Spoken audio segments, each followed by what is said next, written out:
주신 하나님의 말씀 봅니다. 이 마태복음 1장 18절에서 25절까지. 예수 그리스도의 나심은 이러하니라. 그의 어머니 마리아가 요셉과 약혼하고 동거하기 전에 성녀로 잉태된 것이 나타났더니 그의 남자는 요셉은 의로운 사람이라 그를 믿지 아니하고 가만히 두고자 하여 이 일을 생각할 때 주의 사자가 현몽하여 이르되 다윗의 자손 요셉아 내 아내 마리아 데려오기를 무서워하지 말라. 그에게 잉태된 자는 성령으로 된 것이라. 아들을 낳으니 이름을 예수라 하라. 이는 그가 자기 백성을 그들의 죄에서 구원할 자이시니라 하니라. 이 모든 일이 된 것은 주께서 선지자로 하신 말씀을 이루려 하심이니 이르시되 보라 저가 인내하여 아들을 낳을 것이요 그에게 이름은 임마누엘이라 하라 하셨으니 이를 번역하여 하나님이 우리와 함께 계시다 하니라. 요셉이 잠에서 깨어 일어나 주의 사자의 분부대로 행하여 그의 아내를 데려왔으나 아들을 낳기까지 궁심하지 아니하더니 나오미의 이름을 예수라 하니라. 아멘. 우리 좌우로 앞뒤로 인사 한번 할까요? 메리 크리스마스. 메리 크리스마스. 앞뒤로 인사 환하게 웃으시면서 인사 한번 나누세요. 네. 오늘 예배에 딱 강대상에 섰는데 너무나 오래간만에 나오신 분들이 계셔가지고 눈물이 나는 거예요. 참 마음이 여러 생각이 많이 들면서도 또 기쁩니다.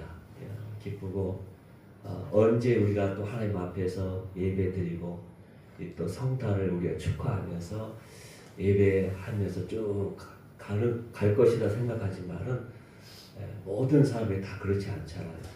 그래서 한 날 한 날이 그렇게 귀하고 소중한 사람이 있는가 하면은 어떤 사람들은 너무나 그 한 날을 너무나 쉽게 흘려보는 사람도 있는 것을 보면서 주님 앞에서 우리가 늘 깨어있지 않으면 이 자체가 우리에게 은혜인데 우리에게 주어진 하나님의 감사인데 모르고 지나가는 것 같습니다. 그래서 그것을 늘 마음에 새기면서 갔으면 좋겠습니다. 우리가 해마다 성탄이 되면은 모두가 기쁘다 구주 오셨네 라고 좋아합니다. 좋아하는데 또 성경을 그런데 이 성경을 깊이 들여다보면은 그 첫 번째 성탄이 일어났던 그 현장은 그게 낭만적이지 않습니다. 오히려 낭만적인 성탄보다는 숨막히는 긴장과 감당하기 힘든 순종의 결과라는 것을 우리가 알게 됩니다. 우리는 후대에 즐거워하지만은 그 당시에 아기 예수가 나신 그 현장은 하나의 숨막히는 긴장과 상당히 불편한 그 모든 상황을 순종하는 사람들을 통해서 성탄이 완성되었다라는 것을 말씀을 통해서 발견할 수가 있습니다. 올 본문에 보면 마태복음 1장 18절은 이렇게 시작하고 있습니다. 18절 다 같이 읽습니다. 예수 그리스도의 나심은 이러하니라.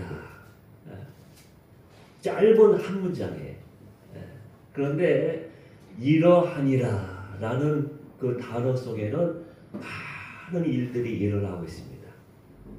우리가 성경에 이제 곳곳에 찾아보게 되면 그 이러하니라 라는 한 단어 속에 수많은 사람들이 등장하고 때때로 고민하고 밤을 새우고 긴장하고 또 위기 속 위험과 그 모든 것이 들어있는 그 사람들의 모습들이 그 속에 담겨져 있다는 것을 기억하게 됩니다. 그래서 이 짧은 문장 안에는 그뿐만 아니라 어떤 우주적인 신비한 사건이고 인간의 고민과 고뇌가 교차되는 그런 시간이었다. 왜냐하면 하나님의 아들이신 예수님이 인간의 몸을 입고 이 땅에 오신 사건은 너무나도 우리가 감당하기 힘든 우리에게 그런 사건이기 때문에 그렇다는 거예요. 우리에게는 최고의 하나의 축복이지만은 그러나 그 당시에 또 그 통로로 쓰임 받았던 한 사람, 우리는 오늘 그 한 사람의 주목을 하려고 하는데요. 바로 청년 요셉이라는 예수님의 아버지였습니다. 근데 요셉한테는 이 자신의 삶 전체를 성도리째 뒤흔드는 감당하기 힘든 그런 불편함이었을 것이다. 모두가 기뻐하는 상태지만은 그러나 막상 그 일을 직접 당해야 하는 요셉한테는 상당히 감당하기 힘든 그런 불편한 순종의 결과였다라는 것을 우리가 알게 되는 것이죠. 오늘 보면은 특별히 여기서 우리는 하나님의 구원 역사가 어떻게 한 사람의 불편함을 통한 그 순종을 통해서 어떻게 완성되어 가는가 그 과정을 오늘 말씀을 통해서 같이 들어가 보기를 원합니다. 자, 먼저 성경은 예수님의 탄생이 단순한 생물학적인 사건이 아님을 분명하게 선포하고 있다는데 주목해야 합니다. 그냥 평범한 인간 역사 가운데 한 아기가 태어난 사건으로 말하고 있지 않다는 거예요. 18절 하반절 보면은 그렇게 되어 있습니다. 그의 어머니 마리아가 요셉과 약혼하고 동거하기 전에 성령으로 잉태되는 것이 나타났더니 여기 보면 성령으로 잉태되었다. 예수님은 성령으로 잉태되어서 세상 가운데 나셨다고 분명히 말씀해 주고 있습니다. 이것을 인간의 이해를 뛰어넘는 하는 신비로운 사건이죠. 아무리 이 동정녀 마리아의 탄생을 우리 기독교 교회에 처음 나온 사람을 나오게 되면 접하게 되는데 아무리 많은 위대한 신학자들이 어떤 누구도 설명을 하려고 해도 설명을 할 수는 있지만은 이해가 되지 않는 신비의 사건입니다. 처음에 예수님의 나심의 사건이 바로 여기서부터 딱 걸리는 대목이죠. 그래서 여기 신비로운 사건인데 성령을 나서는 것은 하나님의 이 절대적인 순결과 주권이 직접 이 세상 역사 가운데 개입하셨다라는 것을 말씀해주고 있다는 것이죠. 왜냐하면 그냥 인간의 몸으로 오지 않고 하나님께서 절대적으로 정말로 순결한 그분이 바로 이 땅에서 와야만 그 일을 할 수 있기 때문에 그렇게 하셨다는 거예요. 그래서 하나님의 절대적인 주권으로 이루어진 사건이 성탄의 사건이다. 그런데 이 거룩한 하나님의 개입, 하나님께서 역사하신 이 역사 가운데 개입하신 사건은 요셉에게는 어떻게 다가왔을까? 우리 모두는 기뻐하는 일들이었지만은 요셉에게는 어떻게 다가왔을까? 당시 유대 관습에서 약혼은 오늘날의 약혼보다도 훨씬 더 강한 법적인 구속력이 있다고 합니다. 아직 결혼해서 살지는 않지만 같이 살지는 않지만 이미 부부와 다름없이 취급하는 게 약혼한 사이입니다.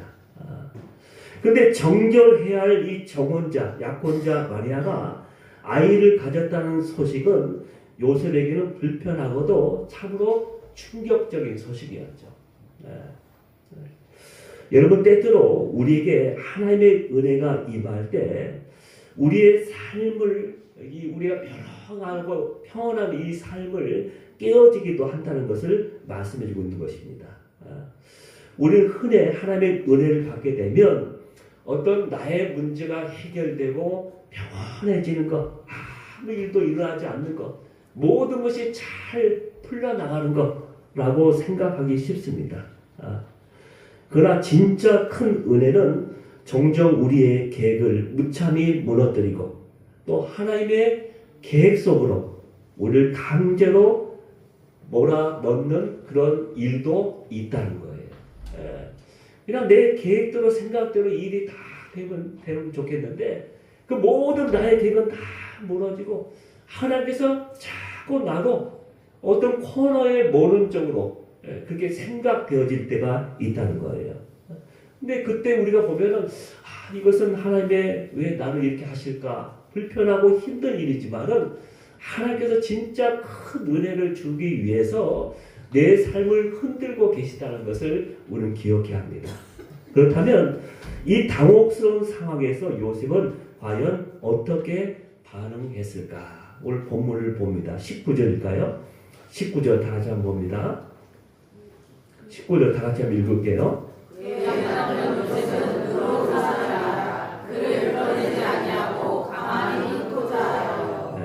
자, 먼저 여기서 요셉은 어떻게 이야기하고 있냐? 요셉을 의로운 사람이라고 부르고 있다는 데 주목해야 합니다. 요셉을 그런 은혜를 받은 요셉에게 의로운 사람. 근데 당시 유대 사회에서는 의롭다라는 뜻이 어떤 뜻이 있냐면 하나님의 율법을 충실하게 지키는 사람이 의로운 사람이에요. 그 당시에. 그 사람이 진짜 의로운 사람이거든요. 때문에 신명기 22장 23절에서 24절 율법에 따라서 이 정혼한 여자, 정혼 약혼한 여인이 부정했을 경우에는 어떻게 합니까? 공개 재판을 통해서 돌로 쳐 죽여야만 합니다. 그게 그 당시의 의로움이에요. 요셉에게는 그럴 권리가 있었고 그것이 사회적 정의로 여겨졌습니다. 그러나 요셉은 그렇지 않았다는 거예요. 그런데도 오늘 본문에서는 그런 요셉을 가리켜서 의롭다고 말한 거예요. 이게 이해가 안 되는 거예요. 율법대로 해야만 의로운 건데 왜 요셉은 그렇게 하지 않았음에도 불구하고 하나님은 그에게 의롭다고 말씀하셨을까? 그 이유가 뭘까? 여기서 그의 의로움은 심판, 정죄에 있지 않고 궁율에 있었기 때문에 그렇다는 거예요. 요셉의 의로움은 궁율에 있었다. 그런 마리아를 공개적인 수치로 몰아넣지 않기 위해서, 수치를 주지 않기 위해서 자기 권리를 포기합니다. 그러면서 어떻게 합니까? 오늘 본문의 말씀 뭡니까? 가만히 끊고자 하여. 이렇게 됩니다. 가만히 끊고자 해요. 여러분 이와 같은 결론에 또 이 결단에 이르기까지 요셉에게 얼마나 힘든 시간이었을까라는 것을 생각해 보는 것이죠.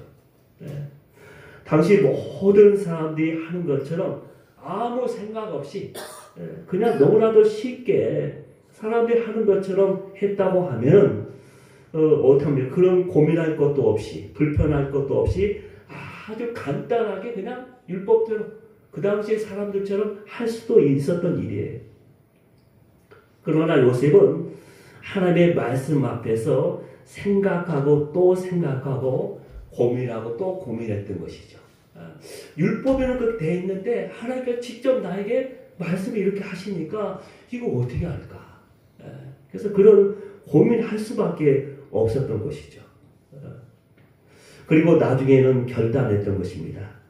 바로 나 자신의 생각과 권리보다는 하나님의 뜻은 어디에 있는지, 왜 자신에게 이런 일이 생겼는지, 그리고 자기와 약혼했던 마리아를 위해서는 내가 어떻게 해야 할지 하나님의 말씀 앞에서 그런 겸손히 하나님의 뜻을 구하며 기도했던 것입니다.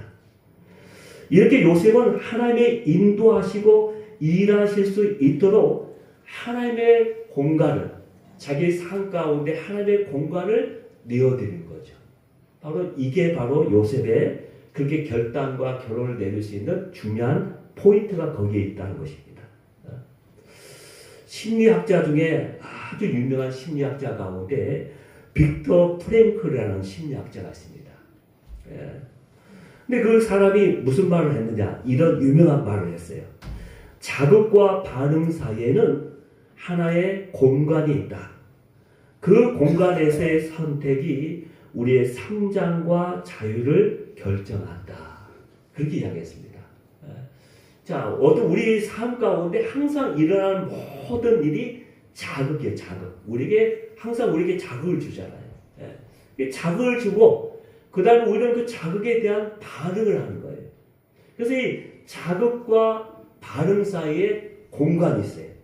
이 공간이 있는데 이 공간을 내가 어떻게 선택하며 결정하느냐에 따라서 우리의 삶이 성장할 수도 있고, 그렇죠? 우리가 그냥 떨어질 수도 있고, 그다음 우리가 자유롭게 살 수도 있고, 아니면 내가 계속 나 자신의 올무에 갇혀 살 수도 있다는 거예요. 그 이야기를 해주는 거예요. 그래서 저는 이 공간, 자극과 이 반응 사이에 이 공간이 있다고 하는데, 저는 이 공간을 바로 하나님의 공간이다라는 것을 생각해 봤습니다. 그래서 우리는 늘 내 삶 가운데 하나님의 공간을 내어드려요. 하나님이 인도하시고 하나님이 일하실 수 있도록. 그게 우리 삶 가운데 날마다 그렇게 믿음의 사람이에요. 그렇다면 왜 이런 하나님의 공간을 마련하는 것이 필요할까요? 첫 번째는 자동 반사적 삶에서 응답하는 삶으로 우리가 변화되기 위해서 그렇습니다. 사람은 자동 반사의 사람이 있어요. 자동 반사예요. 나에게 자극을 딱 예를 들어서 오게 되면, 예를 들어서 누가 나를 비난하잖아요. 비난하는 게 자극이에요. 그러면 바로 반응을 합니다. 어떻게 해요? 똑같이 나도 그 사람을 비난하거나 화를 내거나 하면서 자기를 방어해요. 방어. 그게 반응입니다. 근데 이것을 너무나 자극이 오면 즉각 자기의 감정과 본능대로 막 쏟아놓는 거예요. 그다음 즉시 네가 나한테 이렇게 주었으니까 나도 너한테 이렇게 주마 하면서 그냥 하는 것이죠.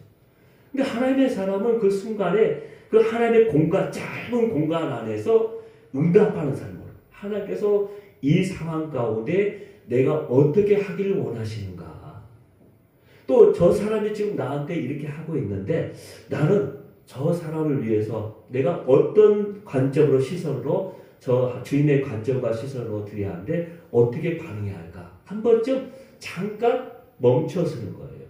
그게 하나님의 공간이에요. 이게 자동 반사적으로 계속 살아가는 것이 아니라 믿음의 사람은 잠깐 멈추면서 응답하는 삶으로 새롭게 살아가야 한다는 거예요.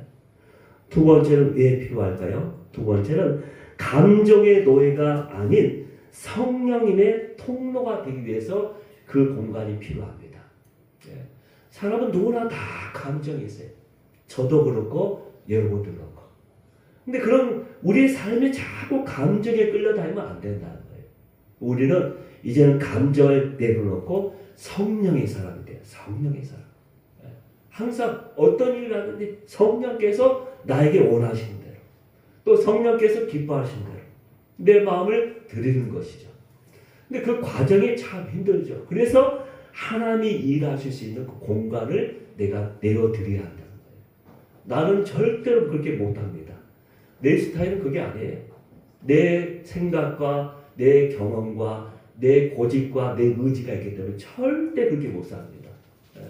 근데 그럴 때 우리는 하나님께 그 공간을 내어드리면서 내가 성령께서 원하시는 대로 하면서 잠시 내가 멈춰서서 새롭게 반응을 하는 것이죠. 세 번째는 뭡니까? 이것이 바로 하나님의 주권을 인정하는 행위입니다.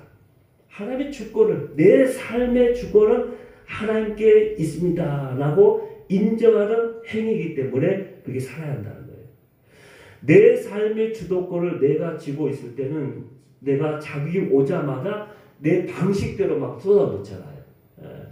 그런데 내 삶의 주도권이 바로 하나님께 있음을, 그 사이에 공간을 내어드리면서 하나님께 있음을 바로 시인하는 것이 바로 이러한 삶이라는 것이죠. 따라서 이런 구체적인 하나님의 공간을 마련하기 위해서 여러 그런 구체적인 삶을 위한 하나의 적용이 있는데, 짧게 이야기하자면 3초간 멈춰라라고 합니다. 3초. 3초간 딱 멈추는 거예요. 그런 것이 막 올라왔을 때 잠깐 3초간 딱 멈추는 거예요. 그것을 가리켜서 거룩한 정지라고 합니다. 거룩한 멈춤, 거룩한 정지, 홀리 포즈라고 해요. 홀리 포즈. 잠깐 멈추는 거예요. 또 하나, 내 관점이 아닌 상대방 관점을 가지고 잠깐 생각해 보는 거예요. 내 생각에는 이런데 내 관점이야. 근데 상대방의 관점을 잠깐 한번 새로운 관점을 전환시켜 보는 거예요. 예. 또 하나는 내가 그 가운데 그 순간이 침묵하는 거예요. 바로 반응하면서 말로 행동으로 나오는 것이 아니라 침묵하는 거예요. 그래서 그 침묵 속에서 하나님 이 순간에 내 삶 가운데 오셔서 역사해 주십시오 하면서 내어드리는 거예요.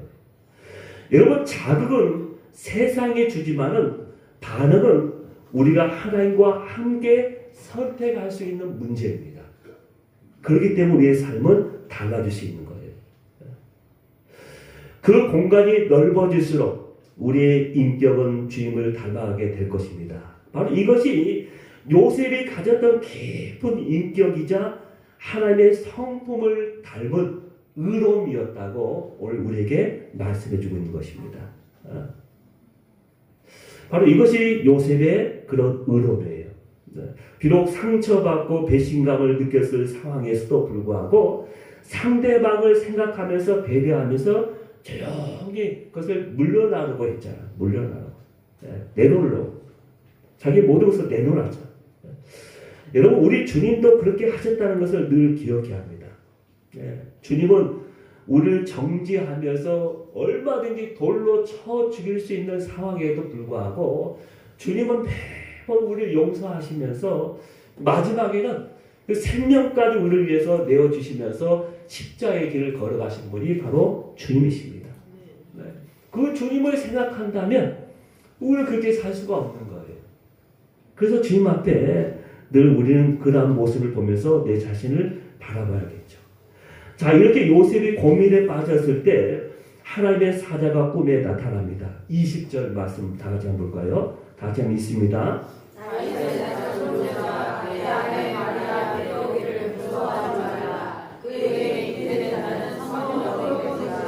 네, 여기 보면 하나님이 요셉에게 두 가지를 요구하셨죠. 첫째는 무서워하지 말라. 두 번째는 데려오라. 여러분, 요셉도 인간인지라 처음에는 보통 사람들처럼 그냥 무서워했어요. 왜 무서워했을까요? 그가 마리아를 받아들였을 때 겪게 될 세상의 비난도 있을 것이고 오해도 있을 것이고 손가락질도 있을 것이기 때문에 그렇습니다. 평생 젊어져야 할 그가 꼬리표가 생긴다는 두려움 때문에 요셉도 무서워했습니다. 그러나 요셉의 위대한 점은 꿈에서 깨어난 직후에 바로 이렇게 나타납니다. 24절입니다. 다 같이 믿습니다. 잠에서 깨어나 주의 사자의 분무도로 행하여 그의 아내를 데려왔으니. 여기 보면 그런 토를 다지도 않았고 하나님 사람들이 뭐라 하겠습니까? 라고 질문하지도 않았습니다. 그는 어떻게 했어요? 일어났고 즉시 순종했습니다. 이 순종은 마리아의 마리아가 했던 그 고백, 주의 여정이오니 말씀대로 내게 이루어지이다 했던 마리아의 순종하는 그 모습과 고백과 하나의 쌍을 이루고 있는 고백이죠. 결국 이러한 마리아와 요셉의 순종의 고백들, 그 고백들로 인해서 결국 하나님의 구원의 문이 활짝 열리게 되는 열쇠가 되었다는 것을 기억해야 합니다.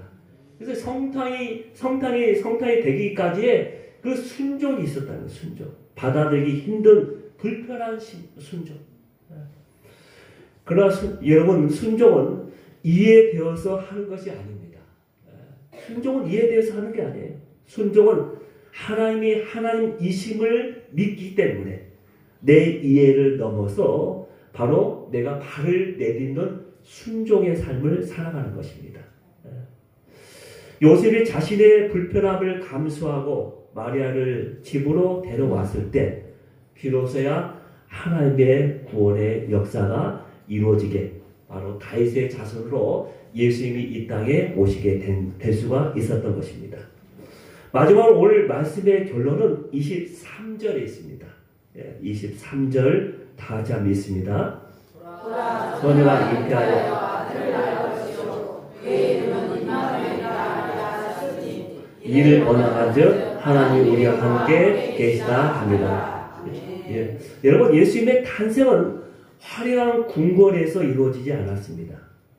오해받을 상황과 돌에 맞을 뻔한 위기 상황 속에서 한 평범한 목수의 고민과 결단이라는 매우 불편한 환경 속에서 시작되었다는 것을 늘 기억해야 합니다. 오늘 저와 여러분의 삶의 모습은 어떻습니까? 하나님을 믿는다고 하면서도 내 삶에 닥친 이해할 수 없는 고난과 불편함 때문에 혹시 원망하고 계시지는 않습니까? 다시 한번 기억하시기 바랍니다. 하나님은 바로 그 불편함의 통로를 통해서 일하신다는 사실을. 하나님의 역사는 평탄하고 화려한 길 위에 나타나지 않습니다. 오히려 감당하기 힘든 현실 속에서도 내가 아멘이라고 응답하는 한 사람을 통해서 일하십니다. 내가 손해를 감수하고서라도 하나님의 말씀을 따르는 그 순종을 통해서 세워지는 것입니다. 이번 성탄절 우리들도 요셉과 마리아처럼 주님의 뜻을 위해서 나의 편안함을 내려놓을 수 있는 그 순종이 있기를 바랍니다. 우리가 기꺼이 그 불편한 은혜를 짊어질 때, 또 순종으로 내가 결단할 때, 우리를 통해서 이 땅에 임마누엘의 빛이 비치는, 다시 한번 비치게 되는 놀라운 일이 생겨날 것입니다. 여러분, 2025년도의 성탄절은 요셉이 아닌 이제 여러분의 순종을 통해서 마지막까지 완성되어 나가는 귀한 성탄이 되길 주의 이름으로 축원합니다.